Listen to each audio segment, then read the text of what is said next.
el glaucoma debe ser un poquito más activo, ¿no? El tratamiento más intervencionista desde un inicio para entonces realmente poder prevenir pues daños más grandes a futuro. Sí, porque hay veces que dices, ay no, pues mejor con las gotas, ¿no? Una faco, ahorita gastar en una faco o gastar en un mix o gastar en una trabeculoplastia láser, ¿no? A lo mejor de primera instancia nos sale más barato comprar un frasco de gotas que hacer una con un SLT, pero a largo plazo va a salir más barato al revés, ¿no? Hola y bienvenidos a otro episodio de Eyesight Academy Podcast. Hoy tenemos el honor de contar con la doctora Stephanie Hernández García, oftalmóloga con alta especialidad en glaucoma, formada en el Centro Médico Nacional Siglo XXI y avalada por la UNAM. En este episodio aprenderás los primeros pasos esenciales para una evaluación adecuada del glaucoma. Esperamos que disfrutes de esta valiosa información. No olvides suscribirte para más contenido exclusivo y darle like. Eso siempre nos ayuda a ser mejores. Pues muchas gracias por estar aquí en este día, a esta hora, después de tu trabajo y en fin de semana. El objetivo inicial de este podcast pues es más o menos tratar de impregnar de lo general de la oftalmología en glaucoma, especialmente no dirigido al glaucomatólogo, sino al oftalmólogo general. Entonces, pues yo quisiera empezar a abordar una serie de preguntas, pues a lo mejor muy generales, pero sí puntuales, que creo que vale la pena ir como desglosando, desmenuzando, y ya tú me irás diciendo hasta qué punto vale la pena como profundizar, hasta qué punto no. Entonces, pues, de manera inicial, creo que algo importante que todos enfrentamos en la consulta, pues es la valoración inicial y el diagnóstico de glaucoma. Entonces, yo quisiera iniciar con la pregunta de cómo abordas a un paciente con sospecha de glaucoma y qué signos recomendarías a un oftalmólogo general como sospechar en la consulta general. O sea, cuando te llega un paciente de X, o sea, vengo por una valoración general, ¿qué tú sospechas como para tomar en consideración un glaucoma? Muy bien, bueno, pues antes que nada, gracias por tomarme en cuenta y por ajustarte a nuestros horarios, que si no puede uno, puede el otro, pero bueno, lo importante es que aquí estamos. Pues bueno, creo que primero como cualquier paciente, ¿no? Una valoración completa, creo que el interrogatorio, aunque suena así como muy trillado en medicina, es súper importante para empezar a sospechar algunas cosas, pero sobre todo también para empezar a ver los factores de riesgo que hay para que realmente ese paciente pueda tener glaucoma, ¿no? Y ya que tenemos un buen interrogatorio, pues que la exploración sea completa. Es decir, desde agudeza visual hasta valorar bien la gonioscopía, la toma de presión intraocular y el nervio óptico, ¿no? Obviamente la exploración en general de oftalmología, pero esas tres cosas son las más importantes, ¿no? El nervio óptico, la gonioscopía y la presión intraocular. Ok, excelente. Oye, y de la presión intraocular, ya habíamos comentado en algunas ocasiones, por ejemplo, lo que se toma en consideración del grosor corneal central. En relación a que infraestima o sobreestima la presión intraocular, ¿tú crees que eso se deba de seguir aplicando en el día a día para considerar que hacer las correcciones? Yo hasta recuerdo que en la residencia había como una tablita en donde veías si el grosor corneal es de tanto a tanto, o súmale tanto o réstale tanto de milímetros de mercurio de la presión intraocular, tomando en cuenta la tonometría de aplanación Goldman. ¿Tú crees que eso sigue siendo relevante o en qué es relevante el grosor corneal cuando tomamos la presión intraocular?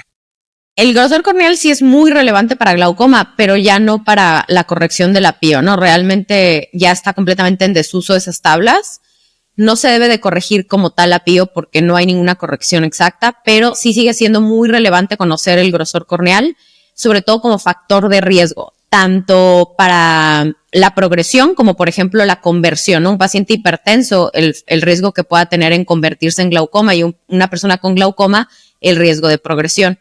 Entonces, sobre todo porque ya hay otros factores que tomamos un poquito más en cuenta que como tal la paquimetría, que uno de ellos, por ejemplo, es la histeresis corneal, ¿no? Que básicamente son como todas esas capacidades viscoelásticas que tiene la córnea, que nos hablan directa o indirectamente de sus fibras de colágeno y que esto puede ser también reproducible, por ejemplo, en la lámina cribosa, ¿no? Entonces se ha visto que por todos esos factores son pacientes que son más vulnerables al daño en el nervio óptico o que se encuentran en mayor riesgo. Entonces, considero que sí, como de cajón, debemos de conocer el grosor corneal de los pacientes, pero no tanto para corregir la PIO. Digo, sí, no olvidemos que al final una córnea muy gruesa o muy delgada puede subestimar o infraestimar la PIO, y eso también hay que tomarlo en cuenta, ¿no? O sea, estar conscientes de que si es una córnea muy, muy, muy delgada, probablemente estemos subestimando, y que lo tomemos como en cuenta, como para decir, ok, probablemente este paciente tenga más presión de la que realmente le estoy tomando, ¿no? Pero tanto como corregirla con tablas, no. Ya, ok, perfecto. O sea, ¿te refieres a que una córnea más delgada pues es más propenso a que el paciente tenga o pueda desarrollar un daño en el nervio óptico más fácil? Exactamente. Córneas delgaditas son nervios más guangos, por así decirlo, ¿no? Más propensos a dañarse. Láminas fibosas más guangas, pero sí. Okay. Algo así. Digo, tomando en cuenta también otros factores, ¿no? Pero para términos prácticos se puede decir que sí. ¿Cómo se mide la presión intraocular con tonómetro Goldman usando fluoresceína o no usando fluoresceína? Yo la verdad no he encontrado mucha diferencia, pero pues yo quisiera escuchar tu opinión desde el punto de vista del glaucomatólogo. Sí o sí debe de ser con fluoresceína, y en qué cambiaría si yo le pongo o no le pongo fluoresceína al paciente a la hora de tomar la PIO. No, sí, definitivamente sí debe de ser con fluoresceína, ¿no? E incluso cuando es poca fluoresceína, mucha fluoresceína la que tenemos, igual puede o infraestimar la PIO. Entonces es bien importante que los semicírculos que marca un tonómetro de aplanamiento como el Goldman sean del grosor normal, ¿no? O sea, que no veamos que estén demasiado gruesos ni demasiado delgados. Porque incluso yo he hecho la prueba cuando de repente preparo una fluoresceína y la concentro demasiado, o al contrario, no le pongo muy poquito a tinción, cambia muchísimo la presión intraocular. Entonces sí debe de ser siempre con fluoresceína. Obviamente si hablamos del de aplanamiento, ¿no? Porque, por ejemplo, si utilizamos algún otro tipo de tonómetro en el que no se ni siquiera se necesita, por ejemplo, anestesia, bueno, pues ahí sí no influye. Como el Iker o...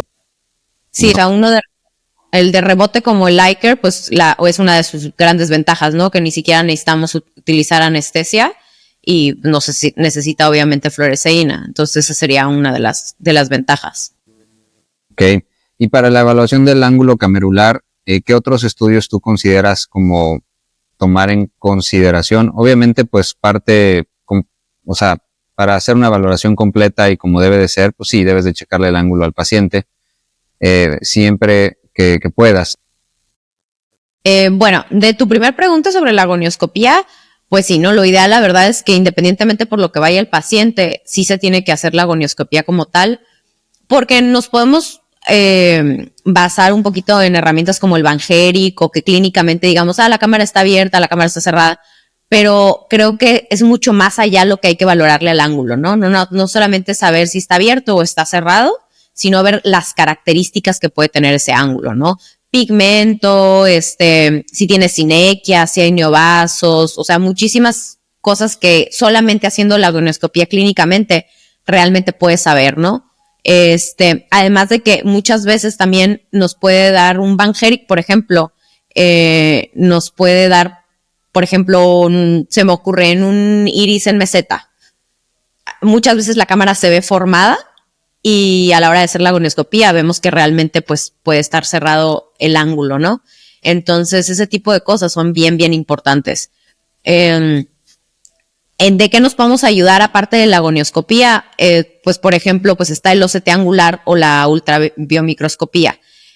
Realmente no sustituyen y nunca van a reemplazar a la gonioscopía, deben de ser como una herramienta extra en el caso de que estemos sospechando algo más o que haya alguna duda. Por ejemplo, podemos tener un paciente con cierres intermitentes del ángulo, que a lo mejor el momento en el que lo revisamos en el consultorio el ángulo está abierto, pero vemos muchos estigmas en el ángulo de que sospechemos que se está cerrando en algún momento. Entonces creo que ahí es una muy buena herramienta, ¿no? Utilizar cualquiera de estos dos, que se pueden hacer pruebas incluso como de provocación en diferentes estímulos de luz, oscuridad, y darnos un poquito más de idea en el paciente. O cuando sospechamos, por ejemplo, un iris plató, ¿no? Ahí nos ayudaría un poquito más el VM. O incluso si sospechamos que hay algo retroiridiano, como un quiste en el cuerpo ciliar o un tumor o alguna otra cosa, pues ahí sí necesitaríamos forzosamente utilizar el VM porque es lo que nos permite ver todo lo que está detrás del iris, ¿no? Para medir como tal nada más la apertura angular, creo que tanto el VM como el OCT son buenas opciones. El OCT tiene un poco más de resolución, pero básicamente yo los utilizo como una herramienta de apoyo, pero nunca sustituyen o deben de sustituir la gonioscopía. Ok. ¿Sería válido, por ejemplo, a veces tomarlos como screening? O sea, pues, o no tanto. Ajá. Pues realmente, o sea, si no tenemos, hay que ver, ¿no? En qué nos encontramos. Digo, si, por ejemplo, en la telemedicina o si no tenemos como que alguna otra forma de evaluar al paciente y por alguna razón no le podemos hacer gonioscopía, pues creo que es muy buena herramienta y es mucho mejor hacer, por ejemplo, un OCT angular que no hacer nada, ¿no? No saber cuál es el estado del ángulo. Pero, sin embargo, no se considera como screening. Podemos saber si el cierre, porque el OCT a lo mejor nos marca que tiene un cierre, pero para poder discriminar entre un cierre aposicional o un cierre sinequial, por ejemplo, pues ahí es donde también la gonioscopía dinámica nos va a ayudar, ¿no?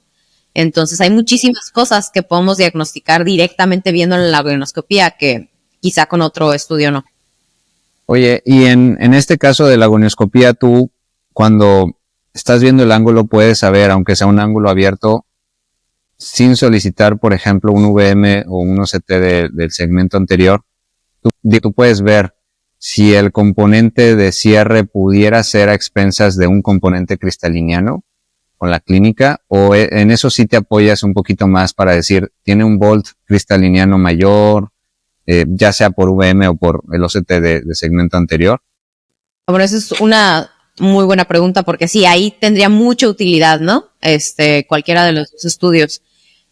Sí, Sobre todo, y de ahí, perdón que te interrumpa, pero de ahí yo diría, ok, le hago la gonioscopía y en este caso, mira, o sea, bueno, ya comentaste algunas indicaciones, como que sospechas que hay algo atrás del iris, como un quiste, ese tipo de cosas, un iris sin meseta, que eso sí lo ves clínicamente en la gonioscopía, ¿no? Eso sí pues como que sí lo puedes decir, este es un iris en meseta, o este seguro trae un quiste atrás que me está haciendo un cierre, o tiene al menos un componente, lo sospechas, ¿no? Lo sospechas, claro. Y ya lo podrías confirmar con un VM. Claro.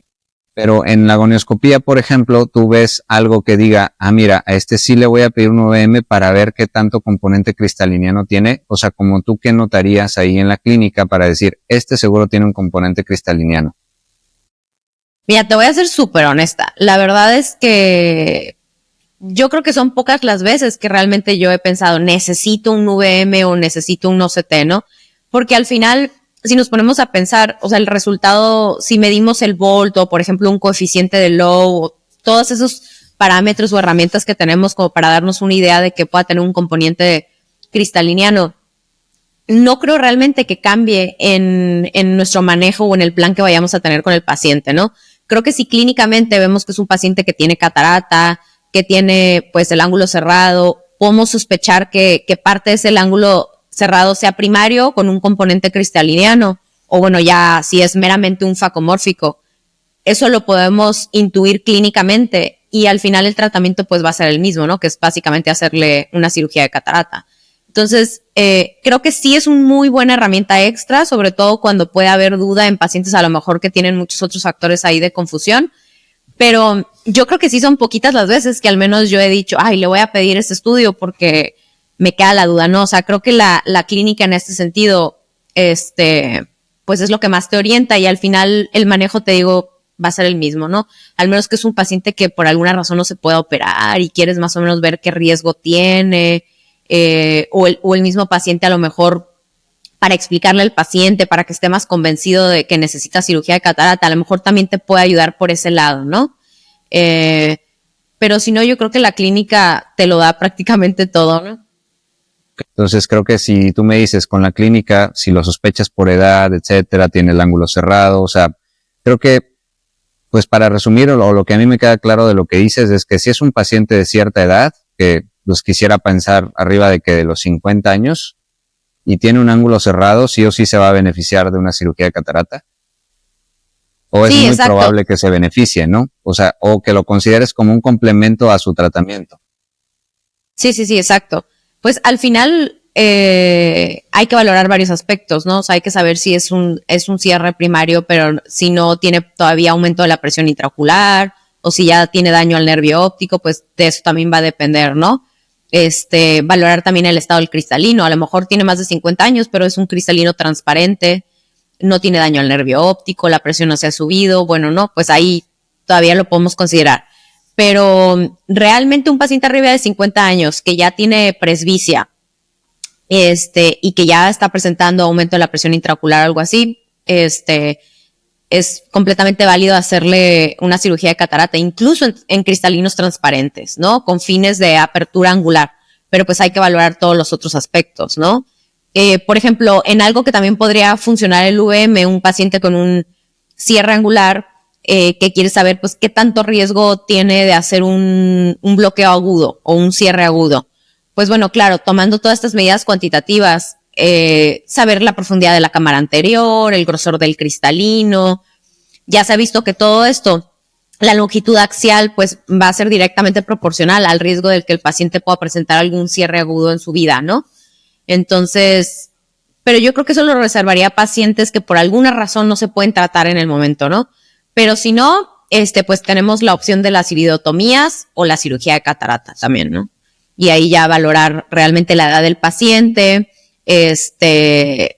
también la capacidad económica que tenga el paciente, ¿no? Para saber si puede hacer directamente la cirugía o una iridotomía. Sí, de hecho, creo que en alguna ocasión te comenté de un caso de una paciente que no es joven, tampoco es vieja, pero me refiero a que tiene, me parece, 62 años, que todavía no tiene elevación de la presión intraocular por estudios de imagen y de función, no tiene datos de daño, o sea, no hay como la evidencia de glaucoma, y pues sí traía una cámara demasiado estrecha con un cierre angular o con riesgo de un cierre angular. Y recuerdo que ahí pues tu comentario fue, mira, si ya tiene tanta edad y todavía no tiene daños de glaucoma, pero ya estás viendo que por estudios o por clínica tiene un componente donde el cristalino sí está siendo como parte del complemento a su problema, pues aunque vea 20-20, porque la verdad veía 20-20 de lejos, quítale el cristalino ya, no te esperes a que tenga glaucoma. Y sí, pues eso hicimos, se le hizo una cirugía, una facorefractiva, y pues la paciente estaba manejando presiones de 15, me parece, o 16, y pues después de la cirugía de catarata empezó a manejar presiones de 11, de 10, y actualmente no está con ningún hipotensor, y realmente pues no tiene daño documentado ni por estructura ni por función. Entonces ahí creo que sí quería comentar el caso porque creo que pues no siempre hay que esperar a que haya un daño o a que ya tenga las presiones altas. Creo que si a veces estás sospechando que lo va a hacer en un futuro no muy lejano, pues mejor sí te puedes adelantar a quitarlo, ¿no? O a hacer la cirugía, creo yo. No, y también, por ejemplo, los hipotensores, ¿no? O sea, tomar mucho en cuenta eso. Porque a veces a lo mejor le tomamos una presión intraocular bien en el consultorio en una ocasión que la vimos, pero realmente no sabemos si esa paciente en algún otro momento del día está haciendo algún cierre, que está haciendo picos de presión, ¿no? Y ahí es donde puede empezar a generarse el daño al nervio óptico y pasar desapercibido, ¿no? En un inicio. Pero también si tenemos documentados que sí está haciendo picos de presión, pues a veces es fácil como que dejar un hipotensor y decir, no, pues no le voy a quitar la catarata porque ve 20-20, con el hipotensor le baja la presión y así la manejo, ¿no? Pero el problema es que cuando en el cierre angular el problema es mecánico, ¿no? O sea, sabemos la causa, es mecánico, hay un cierre. Entonces, los hipotensores tampoco nos garantizan que va a estar controlada, ¿no? Porque puede hacer picos o incluso un bloqueo agudo en cualquier momento. Entonces, yo creo que ahí siempre la solución va a ser abrir el ángulo, ¿no? Ya sea por iridotomías o por una cirugía de catarata. Ahí lo que hay que valorar es eso, ¿no? La edad y la condición del cristalino. Si ya tiene algo de catarata y ya tiene esa edad, pues muchas veces es mejor directamente hacer la cirugía de catarata que pasar primero por una iridotomía que a lo mejor es innecesaria, ¿no? Sobre todo también porque, pues hay que ver justamente, ¿no? Qué tan funcional está ese ángulo, si tiene un cierre sinequial o aposicional, porque pues muchas veces hacemos la iridotomía y aún así el ángulo no abre, funcional y de todas maneras va a acabar en una cirugía de catarata. Entonces, creo que en esos sentidos, a la larga, va a ser más gasto económico para el paciente. Podemos provocar más picos de presión y de todas maneras, por edad, probablemente iba a acabar en una cirugía de catarata. Pero yo creo que es lo que hay que valorar, ¿no? Porque el hipotensor también no hay que olvidarnos que pues tiene muchos efectos secundarios, es un gasto también para el paciente.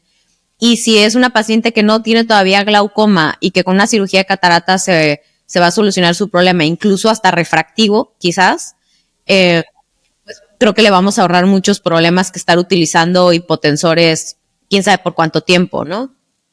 Sí, justo fue lo que pasó en este caso. Y también, pues, creo que si te esperas a que se haga la bolita más grande, por así decirlo, incluso te ahorras que el paciente no requiera una cirugía combinada. Muchas veces, que en donde ya a veces la pura faco no va a ser suficiente, ¿no? Que le vas a hacer faco, pero pero ya también necesita además algo filtrante. Que de eso pues ya hablaremos a más a detalle, pero creo que pues te puede salir más barato en todo sentido. Sí, claro. Y bueno, no olvidemos que no es que las iridotomías no sigan siendo una muy buena opción. Claro que sí, incluso con pacientes con catarata, por ejemplo, si tienen un bloqueo, si llegan con un bloqueo agudo, pues muchas veces es mejor hacer una iridotomía. Exacto, aliviar el bloqueo, controlar un poquito la presión, desinflamar un poquito al paciente y entrar a una faco más controlada, ¿no? En caso de un bloqueo agudo. O cualquier otro problema de cierre que tenga un componente de bloqueo, pues la iridotomía nos puede ayudar mucho, ¿no? Pero si no, pues si ya hay catarata y todo está controlado hasta cierto punto, pues es mejor ir directo a la cirugía de faco, ¿no? Oye, ¿y en qué casos la iridotomía no sirve? Porque sería más fácil, creo, contestar en qué casos sirve, pero, o sea, creo que a lo mejor es más fácil decir en cuál no me sirve para ni siquiera pensarlo. O sea, no te vayas por ahí, o sea, mejor hazle otro tipo de procedimiento que, pues, no sé exactamente cuáles, pero en cuáles la iridotomía dices, en este caso no se la voy a hacer. Pues es que no creo que sí que haya un caso que digas así seguro, no sirve para nada, ¿no? Porque pues siempre nos va a ayudar a aliviar un bloqueo o a prevenir un bloqueo, ¿no? En ese sentido, pues nos puede ayudar bastante. Sobre todo pacientes que por alguna razón no se pueden operar, pero que sí tienen más acceso o más facilidad a hacerse una iridotomía, pues muchas veces es mejor, ¿no? O que a lo mejor se pueden operar un ojo, pero el otro no, o ya tuvieron un bloqueo agudo en un ojo, quieres prevenir que hagan un bloqueo en el contralateral, pues siempre nos van a ayudar en ese sentido, ¿no? Pero así que de plano digas no te sirve de nada, híjole, lo veo difícil, pero pues por ejemplo en un cierre sinequial, ¿no? O sea que el ángulo ya tiene mucho tiempo cerrado, que esté lleno de sinequias, lo más probable es que ese ángulo no va a abrir y si abre un poco, pues probablemente el ángulo también va a estar disfuncional, ¿no? Entonces, en ese sentido, yo creo que podríamos obviar la iridotomía porque... ¿En el iris en meseta te sirve? En el iris en meseta sirve cuando hay un componente de bloqueo, para aliviar el bloqueo. No te va a solucionar el problema del iris en meseta, pero te puede aliviar el bloqueo. El paciente así normal y le dices, iris en meseta, iridotomía, no. No, de hecho, es una de las maneras en que puedes comprobar tu diagnóstico, ¿no? Si tú haces una iridotomía y el ángulo permanece cerrado, es porque efectivamente pues es un iris en configuración de meseta, ¿no? Obviamente eliminando todas las otras cosas que podrían haber.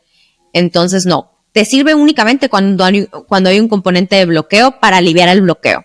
Pero si no, pues ya se tendría que hacer una iridoplastía para cambiar como tal la configuración del iris o hacer una cirugía de catarata, ¿no? Dependiendo de las características del paciente. O sea, en un iris en meseta sí te puede funcionar hasta cierto punto también una iridoplastía más una cirugía de faco. Más, pues dependiendo del daño, un componente de filtración, ¿no? Una cirugía filtrante, pues. Sí, bueno, ahí habría que valorar ya muchas otras cosas del paciente, ¿no? Pero sí, o sea, realmente la iridotomía no es el tratamiento para el iris en meseta. En meseta, ok. Oye, y te iba a comentar, de estudios que tú les pides a los pacientes cuando llegan a tu consulta, pues obviamente es el OCT de nervio óptico con análisis de células ganglionares y la campimetría visual. Tú cuando tienes a un paciente en donde clínicamente, por lo que ya comentamos, dices, este paciente trae un glaucoma, Tú, por ejemplo, el OCT de nervio óptico y el análisis de células ganglionares, que digo, no quisiera abordar tan a detalle cada cosa de qué valoras en el estudio, porque pues obviamente no terminaríamos. Yo creo que valdría la pena a lo mejor después organizar una siguiente sesión en donde discutamos con una imagen y demás cómo se interpreta el campo visual, cómo se interpreta el OCT, pero a grandes rasgos, o sea, creo que vale la pena a lo mejor saber cuándo le pido el OCT de nervio óptico y el análisis de células ganglionares y cuándo le pido campimetría visual juntos, y cuándo le puedo nada más a mi paciente decir, a ver, ya te pedí el OCT y el campo visual, te voy a pedir la siguiente vez solo campo visual, o la siguiente vez puro OCT, ¿no? Sin necesidad de campo visual. O sea, ¿en qué pacientes tú dices, a este le pido los dos de inicio? Que creo que es a todos, ¿no? O sea, creo que la pregunta se responde sola, pero más bien, ¿en qué pacientes tú dirías, a este solo lo puedo seguir con un OCT de nervio óptico y análisis de células ganglionares, o a este, pues le voy a pedir inicialmente el OCT y luego lo voy a monitorear con puro campo visual, y el OCT se lo voy a repetir en determinado tiempo para también valorar la estructura? Bueno, pues, o sea, idealmente sí tiene que ser los dos, porque, e incluso una paquimetría para conocer el grosor de la córnea y conocer el factor de riesgo que tiene ese paciente. Porque al final son estudios de correlación, ¿no? Como que los dos tienen sus ventajas y sus desventajas, y dependiendo del estado de la enfermedad, a veces es un poquito más útil uno o un poquito más útil otro, ¿no? Por decir algo. En etapas más tempranas, el OCT quizá nos pueda ser de más utilidad que un campo visual, pero en etapas de un glaucoma mucho más avanzado, el campo visual nos va a ayudar más que el OCT, ¿no? Por el efecto suelo y otras cosas. Pero en general, los dos estudios tienen que ir de la mano, porque realmente lo que nos ayuda es justamente, ¿no? La correlación, tanto el de ganglionares con el de nervio óptico, como el estudio funcional, que sería el campo visual. Ahora, cada cuánto hay que pedirlo y todo esto, pues va a depender, ¿no? Si estamos haciendo el diagnóstico de glaucoma por primera vez, necesitamos, las guías dicen que en los primeros 2 años tenemos que tener por lo menos 3 campos visuales y preferentemente 2 campos visuales basales, ¿no? Que es lo que se requiere como mínimo, como para hacer una proyección a futuro de la tendencia en la progresión, porque eso es lo que realmente nos va a ayudar a clasificar al paciente en su riesgo y poder establecer, pues, cuál es la pío meta ideal para ese paciente, ¿no? Según su tasa de progresión. Pero para eso, pues, sí necesitamos tener 2 campos visuales basales y otros 3 campos más. Pero bueno, esto es lo ideal 5, para comenzar, ¿no? Ajá, O sea, 5 en 5 total. campos visuales para que puedas hacer como el raster. Ajá, ya para poder hacer un análisis de tendencia. Pero eso sería lo ideal. La verdad es que muchas veces, pues, uno se los puede pedir a los pacientes, pero a veces no se los pueden hacer en tan poquito tiempo, ¿no? Porque además... O no lo hacen, simple y sencillamente. Sí, no, está complicado. También esos campos visuales tienen que ser confiables, ¿no? Entonces, siempre en los primeros campos visuales va a haber un factor de aprendizaje, donde el paciente tiene que aprender poco a poco a hacer el campo visual. Cada vez como que se van puliendo, se va limpiando el defecto. Entonces, siempre los primeros, aunque aparentemente los parámetros sean confiables, siempre los tenemos que tomar con un poquito ahí de beneficio de la duda por este factor de aprendizaje que tienen, ¿no? Entonces, pues, tomando todo eso en cuenta, por lo menos el primer año, juntar 3 campos visuales confiables del paciente, ¿no? Si lo vemos así, como 3 campos visuales en un año, pues tendríamos que estarle pidiendo cada 4 meses el primer año, idealmente hablando, ¿no? Ahora, en cuanto al OCT, realmente se ha visto que no se refleja un nuevo daño o la progresión en poco tiempo. O sea, el paciente puede estar progresando, pero de nada sirve que yo le haga un OCT hoy, por ejemplo, y la próxima semana otro. O sea, no se va a notar, ¿no? Entonces, en el primer año yo creo que cada 6 meses, y después, dependiendo del estado del paciente, sobre todo de la severidad del glaucoma o de la progresión, de la rapidez de la progresión, entonces ahí ya podemos estipular si se le vuelve a pedir en 6 meses o ya se le pide anual, ¿no? Dependiendo del paciente. Pero normalmente el estudio estructural del OCT pues tiene que pasar más tiempo para que se vea reflejado el daño, ¿no? En cambio, en el campo visual sí nos podemos dar cuenta los cambios un poquito más rápido. Entonces ya una vez que se cuentan, se puede decir con esos como basales para que ya tengamos como clasificado al paciente, sepamos cuál es su velocidad de progresión y todo eso.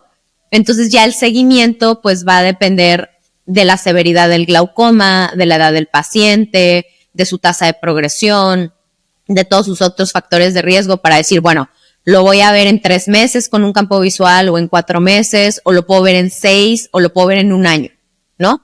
De eso va a depender del riesgo del paciente. Ok. Y eso también obviamente te ayuda a establecer la piometa. Sí, claro. O sea, exactamente. Uh-huh. O sea, saber si con la presión que tu paciente está actualmente hay progresión o no hay progresión. Exacto. Digo, de primera instancia, que vamos conociendo al paciente, que no tenemos a lo mejor suficientes estudios y todo, pues hay valores de referencia, ¿no? Que ya más o menos sabemos de piometa según qué tan avanzado está el glaucoma y por la edad del paciente, más o menos podemos establecer una piometa en un inicio, pero lo importante de la piometa es que la podamos cambiar, ¿no? O sea, esa, no decir, ay, le puse como piometa, no sé, 14 y a casarme con el 14, ¿no? El paciente pues evoluciona, todos somos distintos y es bien importante estar viendo, y a lo mejor ese paciente con el tiempo decidimos que 14 no es suficientemente baja para él, entonces quizá la bajamos un poquito más, o a lo mejor decimos, no, este paciente en realidad se ha controlado bastante bien, no tiene tantos factores de riesgo, etcétera, o hemos visto que, no sé, con X tratamiento que le dimos, no llegó al 14, llegó al 16, pero se ha mantenido estable, ¿no? Y no tiene otros factores de riesgo. Quizá podemos permitirle subirnos un poquito en esa piometa, ¿no?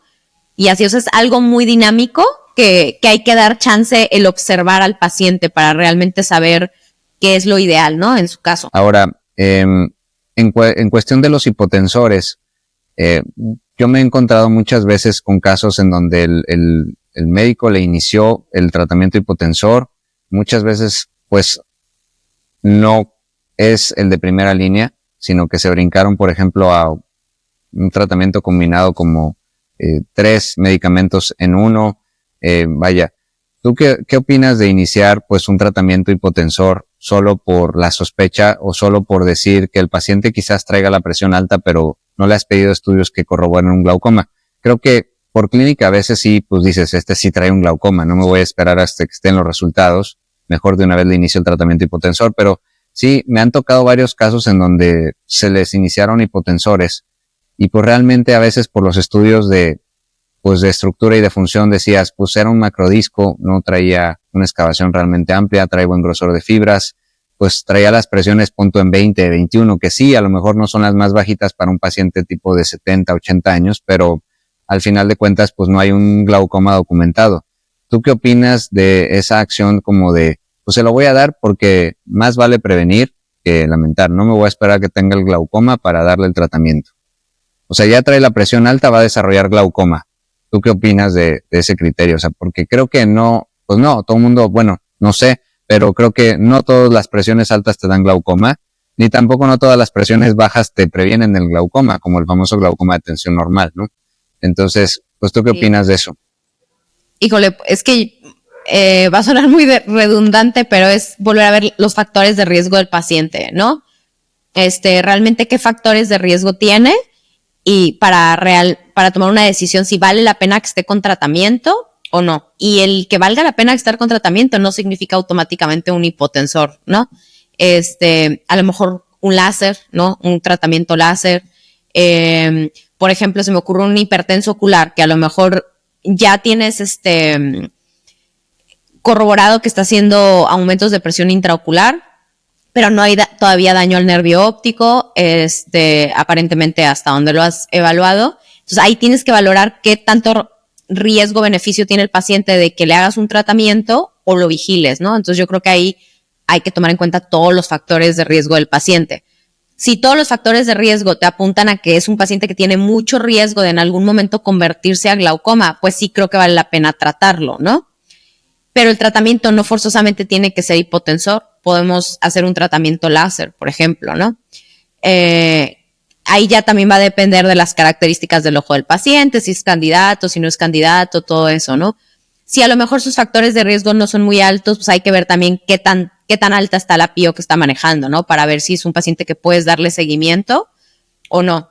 Pero sí, definitivamente, si decidimos iniciarle porque ya lo decidimos que es lo mejor para el paciente, un hipotensor, creo que sí es bien importante como que no alocarnos y dejarle los 4 hipotensores de un jalón, ¿no? Porque a veces sí da tentación, ¿no? De, ay, no, la tiene muy alta o algo así, y en lo que tenemos los estudios o en lo que esto, y le dejamos todos los hipotensores.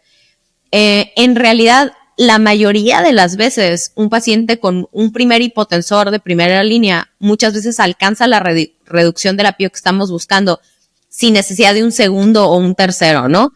Y además no vamos a saber realmente cómo respondió a cierto hipotensor si de jalón les dejamos todos, ¿no? Entonces, yo sí soy mucho de la idea que no hay prisa, digo, al menos que sea un glaucoma así agudo. Yo creo que siempre es mucho mejor tener basales del paciente, tomar la PIO basal, saber cuál es la presión que está manejando, valorarlo bien. Y si decidimos que sí le vamos a dejar un hipotensor, pues iniciar con un hipotensor, ¿no? Ver la respuesta a la PIO, ver también qué efectos adversos pudo haber hecho al hipotensor, por eso también es muy importante. Y si no, bueno, pues ya ir considerando a lo mejor agregar un combinado o etcétera, ¿no? Pero yo creo que sí es bien importante empezar siempre con uno, ¿no? Salvo casos así muy específicos que sabes que va a necesitar de más, ¿no? Por ejemplo, un glaucoma neovascular o algo así que sabes desde un inicio que necesitas dejarle un poquito más. Pero sí, yo creo que es mejor eso. Incluso cuando te llega el paciente, que es la mayoría de las veces, la verdad es, ahorita estamos hablando como que nos llega virgen el paciente, ¿no? Sí. Pero en la realidad, pues muchas veces llegan ya con diagnóstico, tratados, etcétera. Entonces, incluso a veces vale más la pena lavarle los hipotensores, suspender los medicamentos, conocer cuál es la PIO basal del paciente y entonces ya decidir el mejor tratamiento para ese paciente. Pero da miedo, ¿no? O sea, a veces llegan con terapia máxima y dices, híjole, no, ¿cómo le voy a suspender todo? Y si se le sube, o el mismo paciente le da miedo hacerlo, ¿no? Porque a lo mejor lleva años sabiendo que si algo no debe de hacer es suspender sus hipotensores. Pero yo creo que valorando el riesgo-beneficio, obviamente, sin poner el riesgo al paciente, pero valorando eso, yo creo que a veces vale mucho más la pena suspenderle tratamiento y valorar su PIO basal o valorar la respuesta con un solo hipotensor, ¿no? Siempre y cuando pues no haya una mejor opción como algún láser o algún otro tipo de procedimiento. Sí, que luego me has comentado que a veces es conveniente o que se puede hacer una trabeculoplastía en ciertos pacientes y a veces con eso inicialmente puede ser suficiente sin necesidad de gotas, ¿no? Y también sobre todo en aquellos que quizás muestran una reacción adversa muy marcada o que de plano no toleran las gotas, creo que puede ser una buena alternativa. Sí, claro, también el apego, ¿no? A lo mejor no hacen reacción adversa, pero hay pacientes que pues definitivamente no tienen buen apego al medicamento. Y también el uso crónico de los hipotensores, si esos pacientes llegan a necesitar algún procedimiento quirúrgico, sobre todo que requiramos la conjuntiva, pues ahí es donde está también el problema, ¿no? La respuesta a una cirugía dependiente de conjuntiva con pacientes que han usado crónicamente hipotensores es más complicada que un paciente que no estuvo utilizando hipotensores. Entonces también tomar eso en cuenta, ¿no? La trabeculoplastia láser, la verdad es que es una súper herramienta. No es para todos los pacientes tampoco, pero si el paciente es candidato, pues le puede ahorrar un tiempo de gotas. Y muchas veces es muy, muy buena respuesta como primera, ¿no? O sea, pueden dar un mejor control del glaucoma a largo plazo a veces que utilizar los hipotensores, ¿no? O a veces es necesario en combinación, ¿no? Pero hay que individualizar como que cada caso. Entonces, primera línea, pues obviamente los análogos de prostaglandinas. Sabemos que hay varios análogos de prostaglandinas. No sé tú cuál sea el de tu preferencia, cuál prefieres, si el latanoprost, travoprost, vimatoprost, o sea, ¿qué diferencias hay, por ejemplo, de estos? Porque, pues varios me han preguntado, incluso residentes o fellows, ¿no? Que están ahí iniciando como un poquito ahí el panorama. Oye, pues ¿cuál inicio? O sea, todos son análogos de prostaglandinas, pero ¿cuál en este caso me sirve mejor que el otro? Pues, primero la verdad es que sí influye mucho de que si el paciente ya viene usando un análogo, no tiene efectos adversos y la PIO está bien controlada, pues yo no se lo cambio, ¿no? O sea, si ya compra uno, está casado el paciente con ese análogo y no tiene ningún problema, pues que se mantenga con ese análogo, ¿no? No hay ningún problema.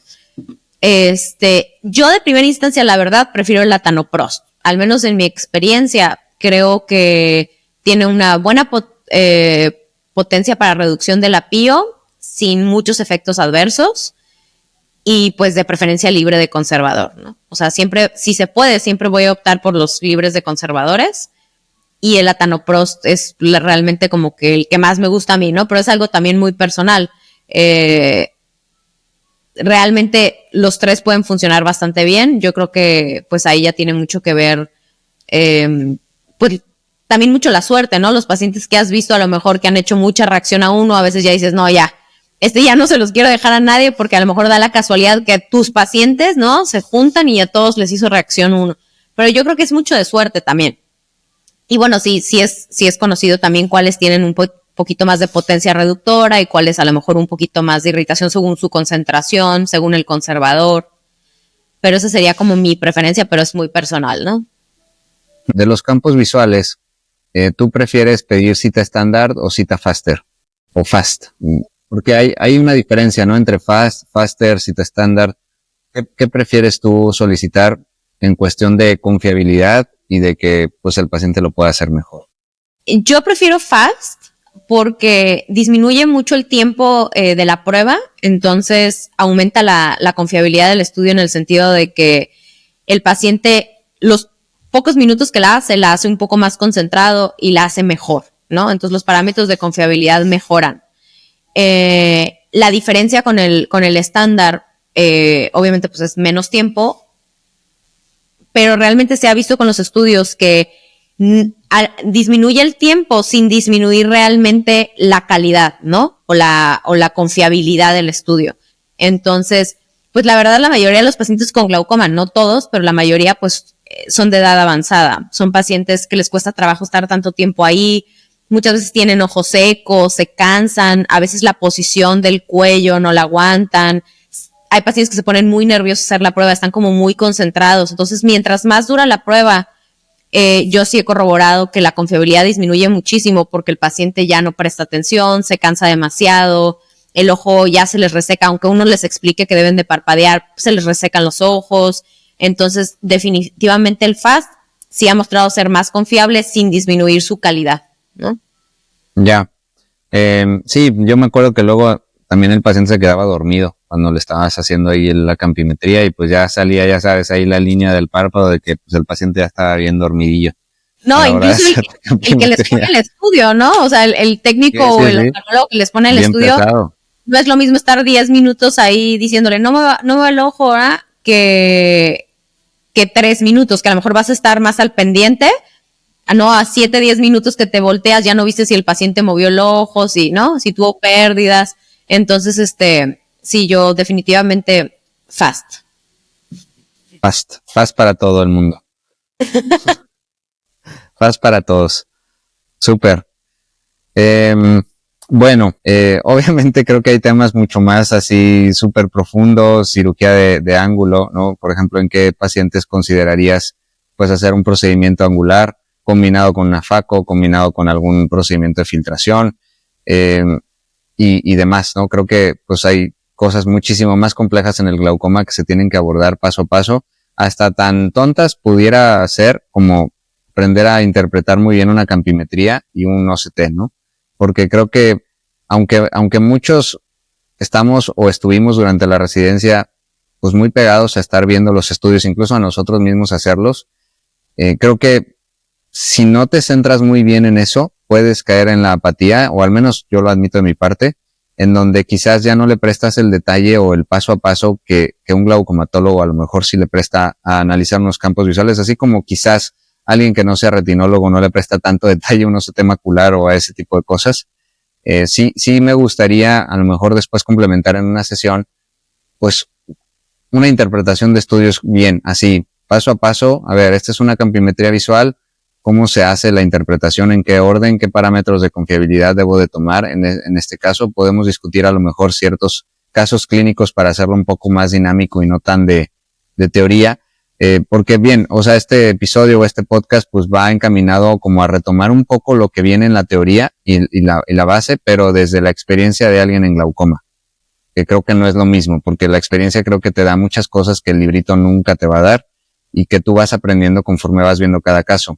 Entonces, eso, más que nada, no sé si tú quieras considerar alguna otra cosa o quieras pues dar alguna otra recomendación que creas que sea importante para la valoración inicial del glaucoma en los pacientes que ves al día. Pues no, yo creo que ya más o menos dijimos, ¿no? Una exploración completa, gonioscopía. Gonioscopía para todos y cita fast para todos. Exacto, gonioscopía para todos. Y pues que no les dé miedo, ¿no? Como que no nos dé miedo valorar como bien al paciente, porque a veces como que es, ay, tiene glaucoma, ya le dejamos todo y mejor, ¿no? Que no vaya a progresar. Creo que a veces es mejor valorar muy bien al paciente en un inicio, lavar hipotensores, hacer una curva de Pio, lo que se tenga que hacer, para entonces ya decidir, ¿no? Cuál podría ser el mejor tratamiento para ese paciente. Digo, a veces es muy difícil, los glaucomas, híjole, en cada paciente son diferentes, aunque se trate de un mismo tipo de glaucoma, hay que estar individualizando cada caso, cambiando y todo, pero creo que eso es lo más importante, porque realmente el tratamiento del glaucoma actualmente es un glaucoma intervencionista, ¿no?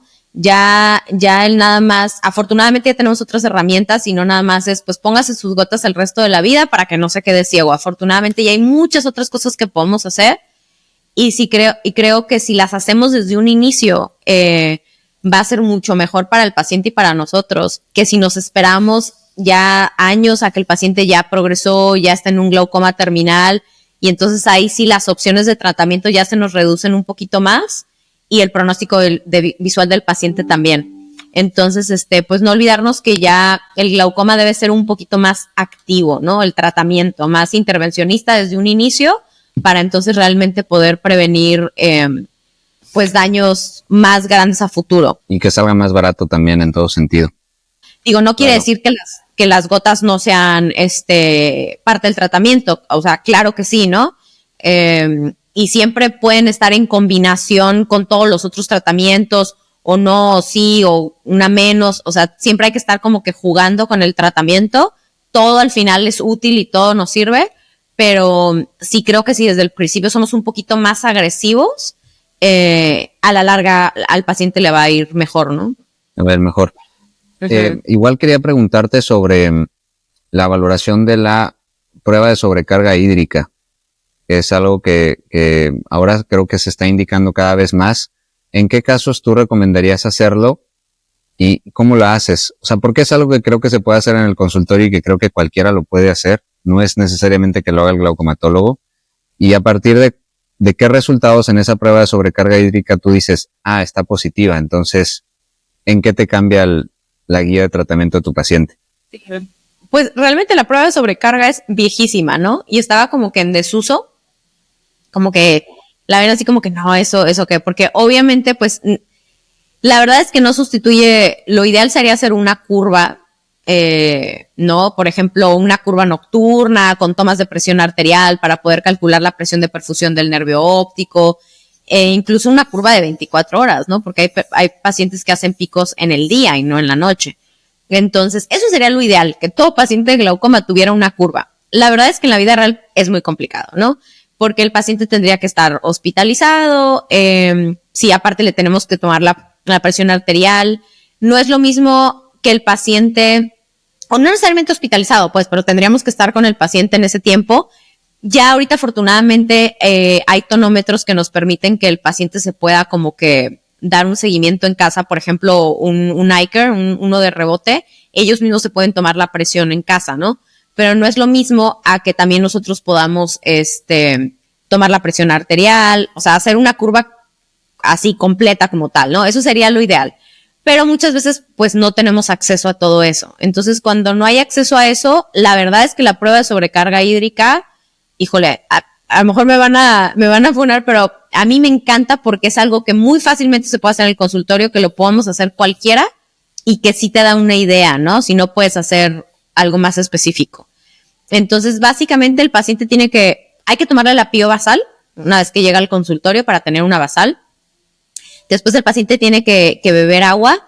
Hay como que diferentes, pero básicamente son como 10 mililitros por kilo de peso, ¿no? Entonces, por ejemplo, un paciente de 70 kilos, pues 700 mililitros aproximadamente, ¿no? En 5 minutos se tiene que beber esa cantidad de agua. Y entonces lo que vamos a hacer es que le vamos a tomar la presión intraocular cada 15 minutos, aparte de la basal, ¿no? Entonces a los 15 minutos que terminó el agua, a la media hora y a los 45 minutos. Y entonces con eso podemos calcular cuál fue la presión intraocular media, la fluctuación y el pico de pío que haya hecho, ¿no? Arriba de una diferencia de más de 3 milímetros de mercurio ya se considera sospechosa el resultado. Entonces, la verdad es que sí nos da una idea en pacientes, por ejemplo, glaucomas de tensión normal o que estemos sospechando un glaucoma de tensión normal, pacientes que estén progresando a pesar de aparentemente manejar píos metas en consultorio, ¿no?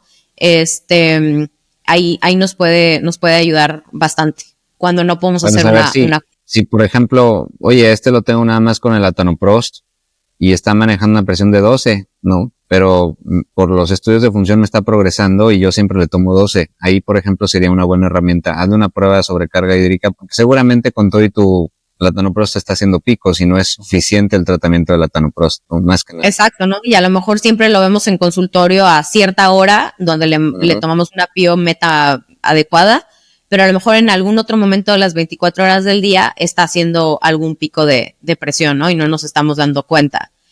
También, pues, pacientes que pueden tener problemas de perfusión al nervio óptico, ¿no? Siempre que sospechamos eso, a tu pregunta de los estudios que se le piden a un paciente con glaucoma, creo que hablamos de los básicos, ¿no? Como para así el glaucoma tradicional, se puede decir, si es que hay un glaucoma tradicional.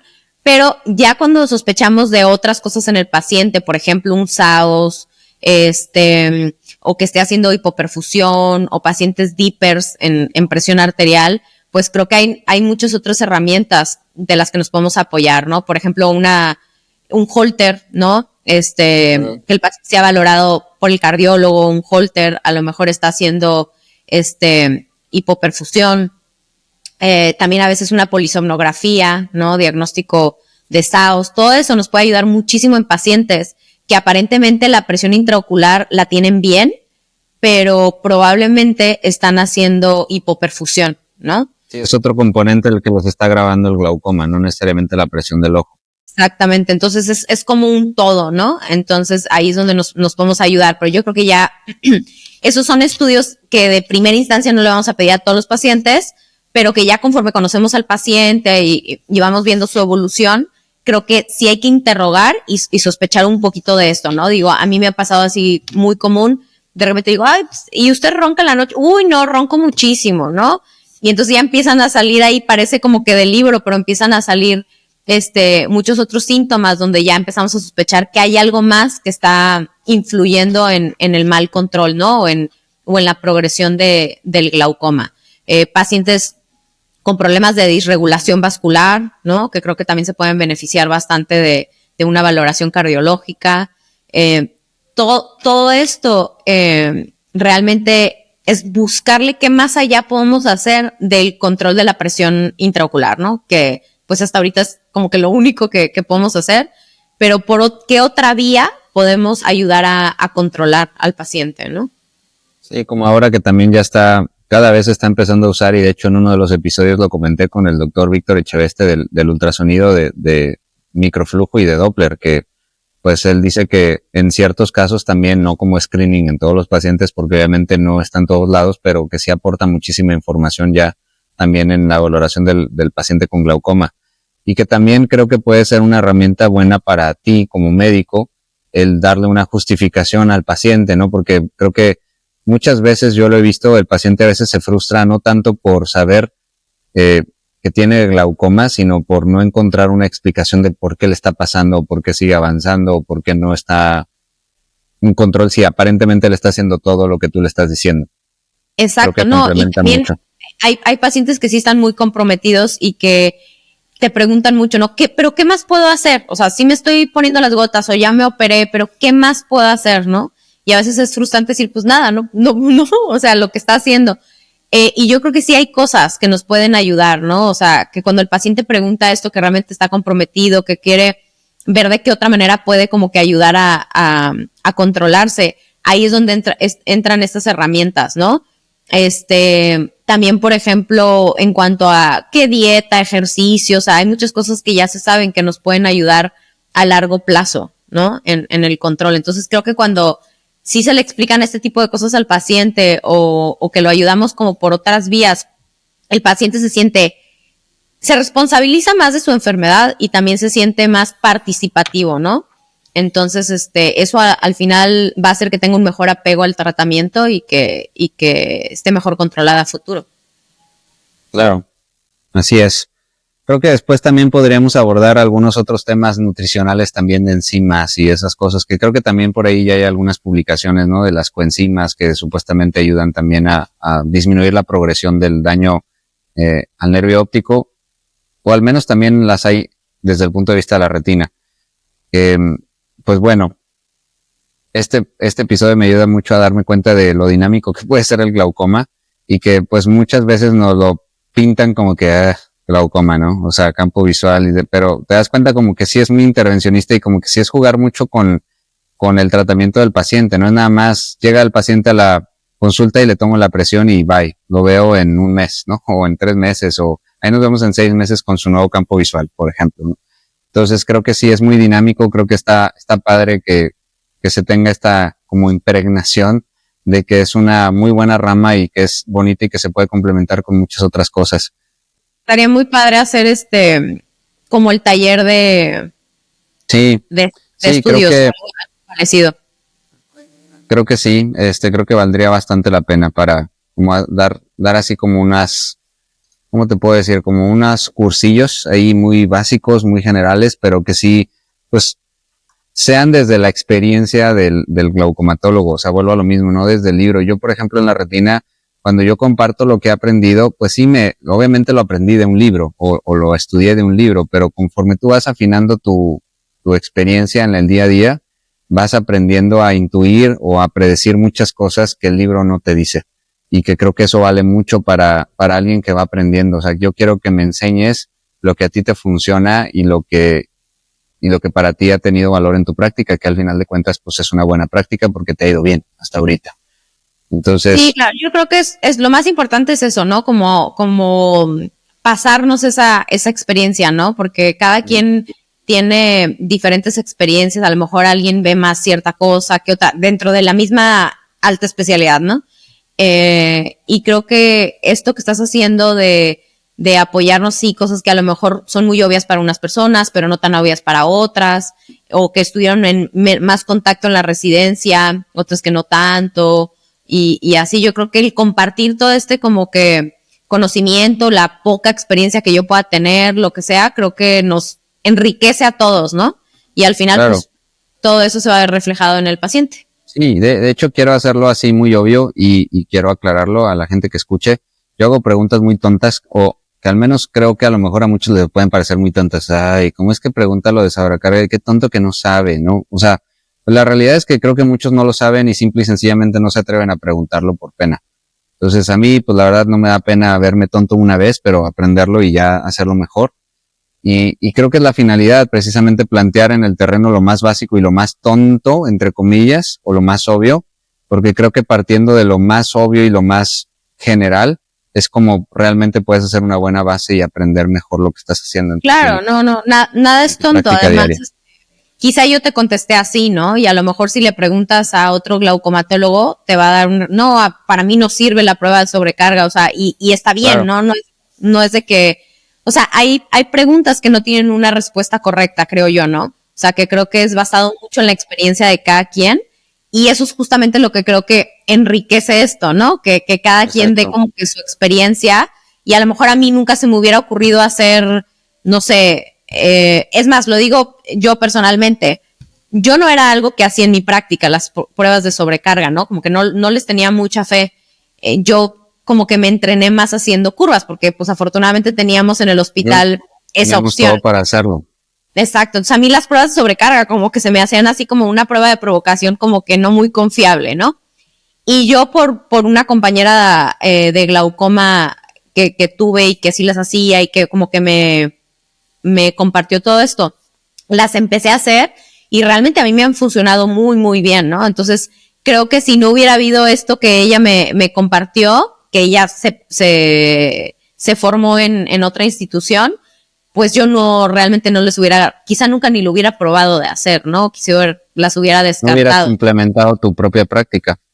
Entonces, creo que ahí está lo positivo, ¿no? O sea, como que compartir ese tipo de cosas que para algunas personas son obvias, pero para otras no tanto, ¿no? Muy bien, Steph. Pues bueno, creo que ha sido bastante bueno para mí al menos. Espero que para la gente que lo escuche también. Quiero agradecerte muchísimo por tu tiempo.